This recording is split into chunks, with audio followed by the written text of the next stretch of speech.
বাবা গরিবের কথা কেউ কানে লিখছে না। মানে গরিবের কথা কেউ শোনার নেই। হ্যাঁ ঠিকঠাক। খাইতেই তো পাই না, এত সকাল থেকে এমনি না খেয়ে আছি এখন।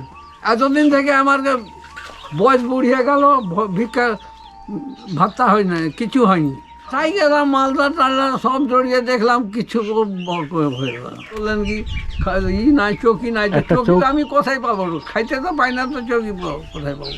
এত বড় দুপার হয়ে গেল, তো এখন তো খাইতে নাই, খাইনি পেটে। পেটে সকাল থেকে খাননি এখন? না কিছু তো খাইনি, কি বলবো।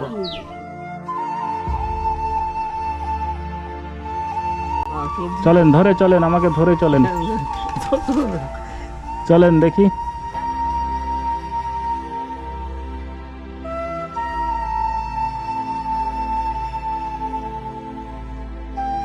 এখন দুপুরে খাই দেবো, ফের রাইতে এমনি শুতে গেলাম, কি করে খাবো? মানে এখন দুপুরে খেলেন, রাতে আর কি খাবেন সেটা নেই? সেটা আর কোথায় পাবো, কোথায় পাবো?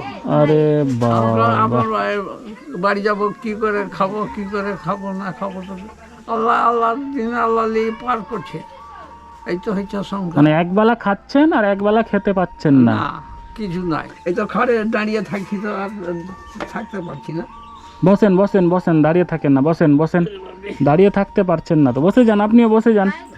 রাতে চা খেয়ে ঘুমিয়ে যান। কি করে?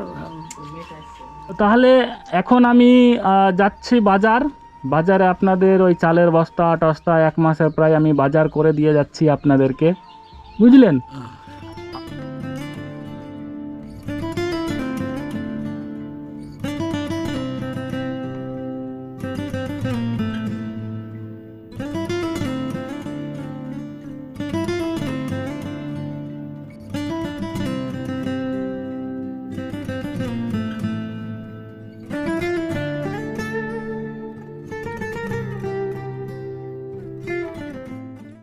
বলছি এই সব বাজার 1 বস্তা চাল, সবজি আছে আপনার, চাল, ডাল, চিনি, আটা, তেল, সাবান, শ্যাম্পু, সয়াবিন, আরও অনেক কিছু আছে, এগুলো নিয়ে আসলাম, বুঝলেন?